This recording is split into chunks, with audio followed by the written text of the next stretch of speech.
లక్ష్యమును జీవమును ఆధారము నీ వాక్యము నా త్రోవకు.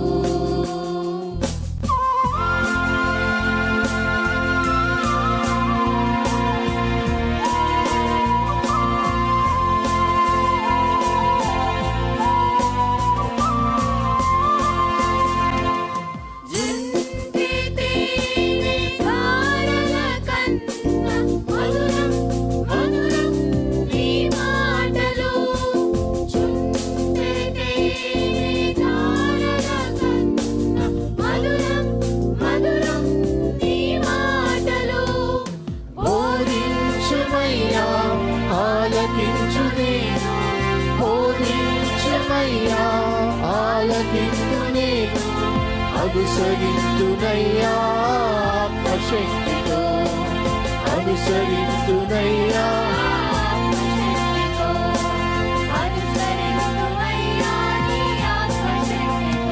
ప్రియమైన సహోదరి సహోదరులకు ప్రభు నామమున శుభములు. దేవుని దయాసంకల్పం చొప్పున ఏర్పాటు చేయబడిన ప్రభుతో ప్రారంభం అనుదిన ధ్యాన కార్యక్రమం క్రీస్తునందల ప్రేమతో మిమ్మల్ని ఆహ్వానించుచున్నాను. జుంటె తేనె ధారల కన్నా మధురమైన వాక్యము మన ప్రాణమును సేదతీరుస్తుంది, మన మార్గమును సరిచేయునది, నిత్యరాజ్యమునకు మనను చేర్చున్నది దేవుని వాక్యము. అటువంటి జీవార్థమైనటువంటి వాక్య ధ్యానం ద్వారా మన దినమును ప్రారంభించుట ఆశీర్వాదకరం. ప్రభుతో ప్రారంభం, తద్వారా ప్రతిక్షణము ఆయన మనతో, మన వెంట కాపరిగా, పోషకుడిగా ఉండాలని కోరుకుంటూ ప్రార్థనతో ప్రారంభిద్దాం. ఆయన ఆశీస్సులు ఆశీర్వాదములు సదా మనకు తోడైండునుగాక. దేవుడిచ్చిన దివ్య వాక్యమిదేను మనకు ఎన్నలారా, దేవుడిచ్చిన దివ్య వాక్యమిదేను మనకు ఎన్నలారా.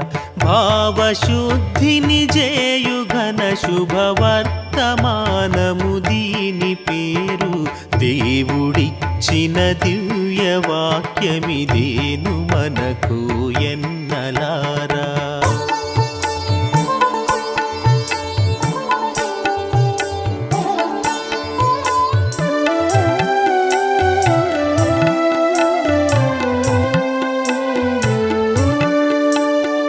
భయముతో భక్తితో చదివిన ప్రాపు క్రీస్తుడటంచు తెలుపును, భయముతో భక్తితో చదివిన ప్రాపు క్రీస్తుడటంచు తెలుపును. దయామయుడగు దేవుడే మన తండ్రి అని బోధించు నెల్లెడ, దేవుడిచ్చిన దివ్య వాక్యమిదేను మనకు ఎన్నలారా.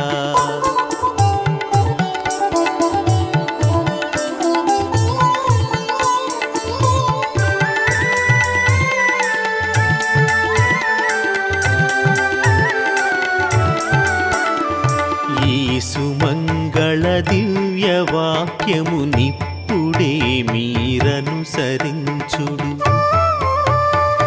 ఈ సుమంగళ దివ్య వాక్యమునిప్పుడే మీరనుసరించుడు.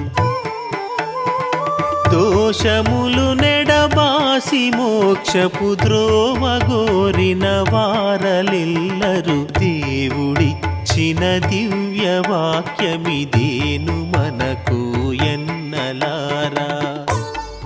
క్రీస్తునందు ప్రియమైన దేవుని సంగమ, మరొక నూతన దినమును దేవుడు మనకు అనుగ్రహించాడు. ప్రభుతో ప్రారంభం, అనుదిన ధ్యానం, ఆత్మకు క్షేమం. దేవుని దయా సంకల్పాన్ని బట్టి ప్రతి దినము దేవుని వాక్యాన్ని ధ్యానం చేస్తూ దేవునిలో, దేవుని వాక్యములో కొనసాగుతుంటుండగా జీవపు మన్నా అయినటువంటి ఆయన వాక్యాన్ని మనము స్వీకరిస్తుండగా మన హృదయాలకు సేద తీరుస్తున్నాడు, మన ప్రాణమును తెప్పరిల్ల చేస్తున్నాడు, మన జీవితానికి ఒక నిరీక్షణ అనుగ్రహింపచేస్తున్నాడు. రండి, ఆశగల ప్రాణాన్ని తృప్తిపరిచే ఆ దేవుని మాటలు శ్రద్ధతో, వినయ భయభక్తులతో ఆలకిద్దాం, అనుసరిద్దాం, ప్రార్థన చేద్దాం. కృపగల దేవా, దయగల తండ్రి, మీ పాదములకు స్తోత్రము చెల్లిస్తున్నాం నాయన. నీ ఉచితమైన దయా సంకల్పాన్ని బట్టి మమ్మల్ని ప్రేమించి అనుదినము మీరు మాతో మాట్లాడుతున్నందుకు స్తుతులు చెల్లిస్తున్నాం. ప్రభుతో ప్రారంభం, అనుదిన ధ్యానం, ఆత్మకు క్షేమం. నిజంగా తండ్రి, మా జీవితానికి ఇహమందు పరమందు కూడా క్షేమాన్ని కలిగించేది నీ వాక్యమే. ఈ లోకంలో మా జీవితాన్ని ముగింపు కాదు, ఆ లోకంలో మా జీవితం ప్రారంభానికి నీ వాక్యమే మూలము. అటువంటి జీవార్థమైన వాక్యాన్ని ధ్యానం చేస్తుండగా మా అందరి హృదయాలు సెదతీర్చమని మా రక్షకుడైన యేసు నామమున అడిగి వేడుకొంచున్నాం తండ్రి, ఆమెన్. 19వ కీర్తన 8వ వచనం చదువుకుందాం. యెహోవా ఉపదేశములు నిర్దోషమైనవి, అవి హృదయమును సంతోషపరచును. యెహోవా ఏర్పరచిన ధర్మము నిర్మలమైనది, అది కన్నులకు వెలుగిచ్చును. గతంలో నేను చెప్పినట్టుగా 19వ కీర్తన ప్రారంభంలోని మొదటి 6 వచనాలు దేవుడు తన ప్రత్యక్షతను మహాకాశం విశాలం నుంచి మనకు ఏ రీతిగా బయలుపరుస్తున్నాడో, కనపరుస్తున్నాడో ఆ వాస్తవాలు తెలియచేస్తూ ఆ దైవిక సంబంధమైన ఆ క్రమమును ఈ సృష్టి యావత్తు ఏ రీతిగా అనుసరిస్తుందో ఆ వాస్తవాలు తెలియచేస్తూ ఆ క్రమంలో మానవుని యొద్దకు వచ్చి యెహోవా ధర్మశాస్త్రము అనే మాట వాడుతూ ఆయన నియమించిన ధర్మశాస్త్రం యథార్థమైనది, ఇట్స్ ఎ పర్ఫెక్ట్ అనే మాట. ఎందుకంటే ఆయన నియమించిన ధర్మశాస్త్రం అది. దేవుడు నియమించిన ధర్మశాస్త్రం, మనుషులు నియమించింది కాదు. ఆ సీనాయి పర్వతం మీద మోషే ద్వారా ధర్మశాస్త్రము అనుగ్రహించబడ్డప్పటికీ, పాత నిబంధన కాల ప్రజలకు ఆ మోషే ధర్మశాస్త్రం అనే ఆ పేరు పెట్టబడ్డప్పటికీ కూడా ఆ మోషేకి అనుగ్రహించింది ఎవరంటే దేవుడే. 40 రాత్రింపగళ్ళు ఆ సీనాయి పర్వతం మీద దేవుడు తన మహిమతో ఆవరించి మోషే ద్వారా తన ప్రజలకు అనుగ్రహించాడు. కాబట్టి దేవుడు నియమించిన ధర్మశాస్త్రం అది పర్ఫెక్ట్, యథార్థమైనది అనే మాట అక్కడ వాడబడింది. అలాగే ఆ వాక్యం ఏం చేస్తుందంటే ప్రాణమును తెప్పరిల్ల చేస్తుంది. మనం బాగా గమనించాం నిన్నటి దినము. శాస్త్రం నమ్మదగింది, జ్ఞానాన్ని పుట్టిస్తుంది బుద్ధిహీనులకు. ఈ క్రమంలో మరి 2-3 వచనాలు కూడా ఆ వాక్యం యొక్క విశిష్టతను ఎక్స్ప్లెయిన్ చేయటానికి దావీదు భక్తుడు వాడిన పదజాలం కానీ, ఆ పదజాలం వెనుక ఉన్నటువంటి ఆధ్యాత్మిక లోతైన భావాలు కానీ నిజంగా ఆశ్చర్యాన్ని కలిగింపచేస్తాయి. 7వ వచనంలో యెహోవా నియమించిన ధర్మశాస్త్రము అన్నాడు. 8వ వచనంలో యెహోవా ఉపదేశములు నిర్దోషమైనవి అంటాడు. అక్కడ యథార్థమైన మాట వాడతాడు, ఇక్కడ నిర్దోషమైనది అంటాడు. ఆ తర్వాత స్టేట్మెంట్లో నిర్మలమైనవి అంటాడు. చూడండి the language David was using. నేను నిన్న కూడా చెప్పాను, ఈ వాజ్ నాట్ ఎడ్యుకేటెడ్, ఏ యూనివర్సిటీకి వెళ్ళలేదు, ఏ పాండిత్యాన్ని సంపాదించిన వాడు కాదు, దేవుడే అతని టీచరు. ఆ పచ్చిక బయలులో పశువులు మేపుకుంటూ పోయి ఆకాశం వైపు చూచి, ఆ రాత్రులు ఆ పచ్చిక బయలులో పడుకొని పైకి చూసి ఆకాశంలో ఆ దేవుని మహిమను చూస్తూ, ఆ సృష్టి యొక్క ఆ గమ్యాన్ని చూస్తూ ఆనందిస్తూ అనేక అంశాలు నేర్చుకున్నాడు. స్వయంగా దేవుడు నేర్పగా, దేవుడు ప్రత్యక్షపరచగా స్వయంగా నేర్చుకున్నాడు. సో ఈ క్రమంలో యెహోవా ఉపదేశములు అనే మాట, స్టాచ్యూట్స్ అనే మాట ఇంగ్లీష్లో వాడబడ్డారు. అనగా యెహోవా ఉపదేశం అంటే the directives, the directions.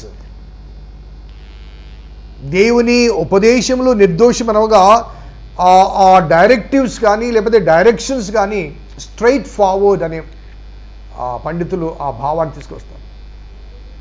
So దేవుని యొక్క ఉపదేశాలు వంకర టింకర కూడినవి కాదు, లేకపోతే వేరే భావముతో, వేరే ఆలోచనతో, లేకపోతే వేరే స్వలాభాపేక్షతో కూడిన కొన్ని భావాలతో కాదు. ద స్ట్రైట్ ఫార్వర్డ్ అంతే.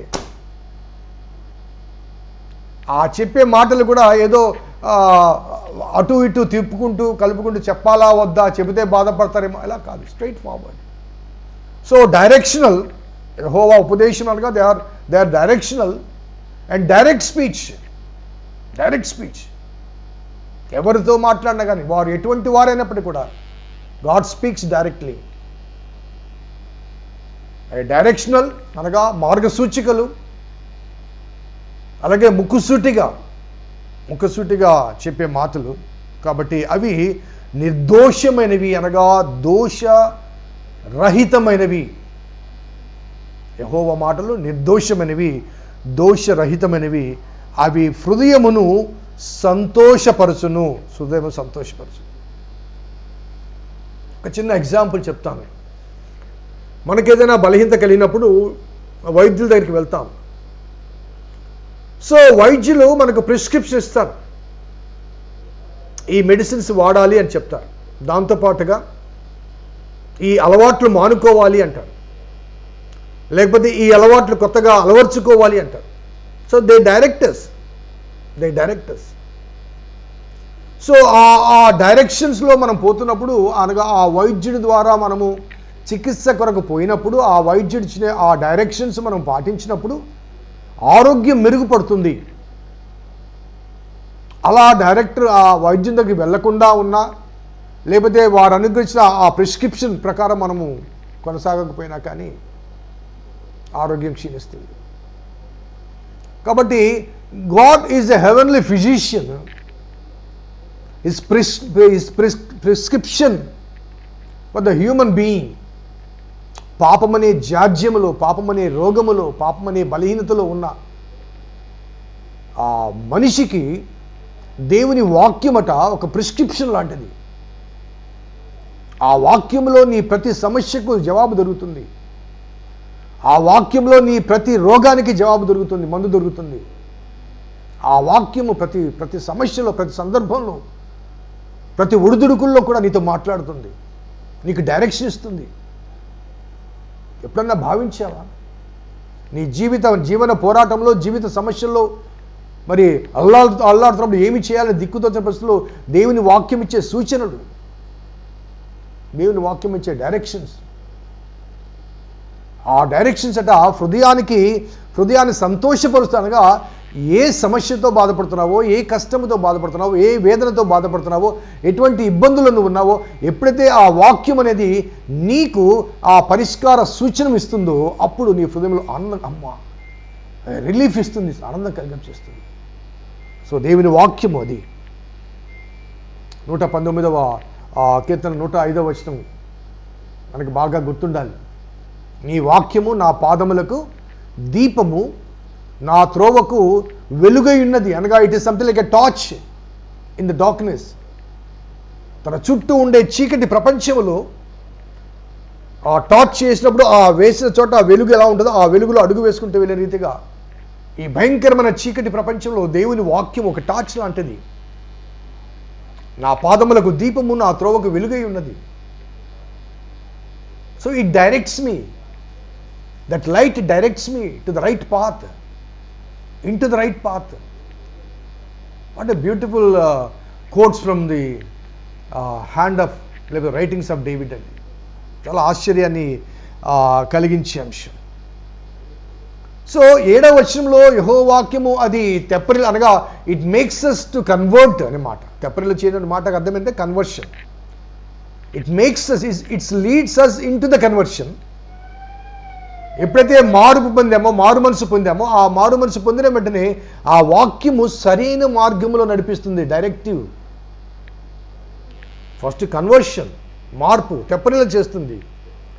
ఆ తర్వాత అదే వాక్యము సరైన మనగా ఆ పాపంలోకి, ఆ రోగాన్ని అంటుకోకుండా, ఆ రోగంలో తిరిగి పడిపోకుండా, ఆ మరణం ఆవరించకుండా సరైన మార్గంలో నడిపింపచేస్తుంది.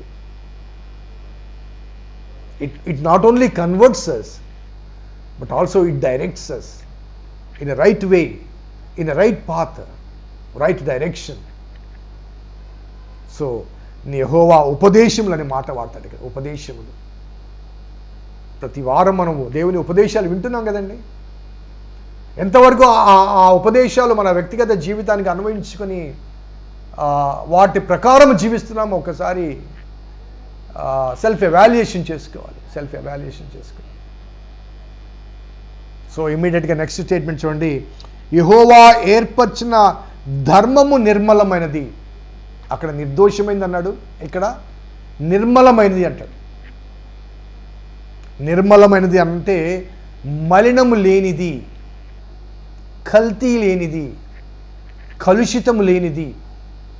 దేవుడు ఏర్పరిచిన ధర్మము అనగా ది ఆర్డర్, ఇది ధర్మమయ్యా, ఇలా చెయ్యాలయ్యా అంటాం కదండి, ఇదే ధర్మం అంటాం కదండి. సో యెహోవా ఏర్పరిచిన ఆ సరైన మార్గములో కల్మషం ఉండదండి, కలుషితం ఉండదు, పాలల్లో నీళ్లు కలిపినట్టుగా కల్తీలు ఉండవు. సో ఇట్స్ ఎ డైరెక్టివ్ మాత్రమే కాకుండా అది ఒక స్వచ్ఛమైన సరళమైన మార్గం. అది దేవుడు మనకు అనుగ్రహించిన ఆ మార్గం ఏంటంటే అది కన్నులకు వెలుగిచ్చును అంట.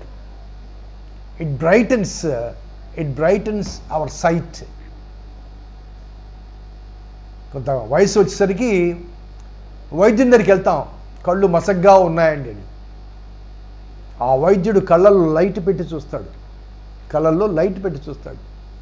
చూసి కళ్ళలో ఆ మసకకు కారణాలు చూసి అవి తొలగించగలిగితే తొలగించడం, లేకపోతే గ్లాసెస్ పెట్టడమో జరుగుతుంది. సో కన్నులకు వెలుగు అనగా దేవుని ధర్మము కన్నులకు వెలుగిచ్చును అన్నప్పుడు ఆ కంటిలో ఉన్న మలినాన్ని తొలగింప చేస్తుంది. నీ దృక్పథం మారుతుంది, నీ దృష్టి మారుతుంది. కన్నులకు వెలుగిచ్చినట్టు నీ దృక్పథం మారుతుంది. అనేక మంది దేవుని దూషించిన బుద్ధిహీనులు ఉన్నారు, భక్తిహీనులు ఉన్నారు. కానీ ఎప్పుడైతే దేవుని వాక్యాన్ని ధ్యానం చేశారో, దేవుని వాక్యం వారితో మాట్లాడిందో, వారి హృదయంలో ప్రవేశించిందో, వారి కన్నులకు ఆ దృష్టి మారుతుంది, దృక్పథం మారుతుంది. They could see the naked truths about God and God's word with their naked eyes. ఎప్పుడో చెప్పింది సమరయ స్త్రీ విషయంలో చూడండి. ఆమె వెళ్ళి ఊరి వారికి చెప్తే వారందరూ వచ్చి యేసయ్యతో సంభాషించిన తర్వాత వారు ఒక మాట అంటారు, చక్కని మాట. ఇప్పుడు వరకు ఆమె చెప్పింది విని దగ్గరికి వచ్చాము, ఇప్పుడు డైరెక్ట్గా మేమే తెలుసుకున్నాం, యు ఆర్ క్రైస్ట్ అంటారు.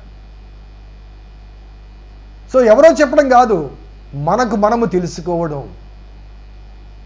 చాలాసార్లు మనలో నిజమైన పరివర్తన ఎలా ఉందంటే ఎవరో చెప్పితే దాన్ని బట్టి కాదండి, మనలో ఆ పర్సనల్ ఎక్స్పీరియన్స్ కావాలి. We should have a personal relationship with God. దేవునితో వ్యక్తిగత సంబంధం ఉండాలి. మా తండ్రిని బట్టి, మా తాతని బట్టి, మా ముత్తాతని బట్టి నేను క్రైస్తవుడయ్యా అంటే అది ఆ రిలేషన్షిప్ లేకపోతే.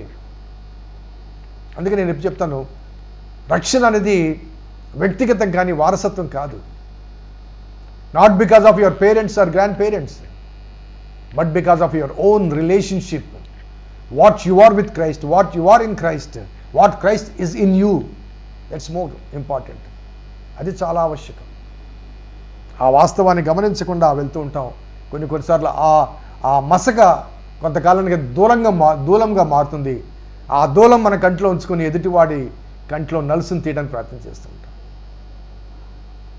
సో ఆయన వాక్యము, ఆయన నియమించిన ధర్మమట మన కన్నులకు వెలుగునిస్తుంది. ఆ వెలుగులో మనం నడుస్తాం. వాడు నడిచినప్పుడు దేవుడు మనకు ఆ డైరెక్టివ్ కాబట్టి ఆయన మనకు చూపించే ఆ స్ట్రైట్ ఫార్వర్డ్ జీవితము జీవించడానికి అవకాశం కలుగుతుంది. చాలా చక్కని మాటలు దావీదు భక్తుని రచనలుగా మనకు అందించబడ్డాయి. అవి దావీదును ప్రేరేపించి దేవుడు మనకు అనుగ్రహించిన మార్గసూచికలు అన్న వాస్తవాన్ని గమనించి దేవుని వాక్యంలో మనం ఎదుగుదాం, వర్ధిల్లుదాం. దేవుని వాక్యంలో మనము మన ఆధ్యాత్మిక జీవితానికి ఆరోగ్యాన్ని కలిగి జీవించాలని కోరుకుంటూ మిమ్మల్ని ప్రోత్సహిస్తూ, మిమ్మల్ని ఎంకరేజ్ చేస్తూ ఈ వాక్యాన్ని ధ్యానం చేయాలని అనుదిన ధ్యాన కూడికకు అనగా ప్రభుతో ప్రారంభమైన కార్యక్రమానికి మరికొంతమందిని ప్రోత్సహించాలని కోరుకుంటూ ప్రభుని బట్టి మీకు శుభములు తెలియజేస్తూ ముగిస్తున్నాను. ప్రార్థన చేద్దాం. కృపగల దేవా, దయల తండ్రి, మీ పాదములకు స్తోత్రము చెల్లిస్తున్నాం నాయన. నీ ఉచితమైన దయా సంకల్పాన్ని బట్టి మమ్మల్ని ప్రేమించి ప్రోత్సహించి అనుగ్రహిస్తున్న ఈ దీవెనకరమైన మాటలు బట్టి స్తుతులు చెల్లిస్తూ మీ లేఖన సారాంశాన్ని ధ్యానం చేస్తుండగా ప్రభా వినగలిగిన చెవులను, గ్రహించగలిగిన మనస్సును మాకు అనుగ్రహించమని, మా జీవితాన్ని మార్చుకోవడానికి మలుచుకోవడానికి మీ సహాయం దయచేయమని మా రక్షకుడిని యేసు నామమున అడిగి వేడుకొంచున్నాం తండ్రి. ఆమెన్. తండ్రి, కుమార, పరిశుద్ధాత్మ త్రియేక దేవుని దీవెన ఈ వాక్యం విన్న బిడ్డలకు వాక్యాభిలాషులకు సదా తోడైండను గాక. ఆమెన్. God bless you. దేవుడు దీవించును గాక.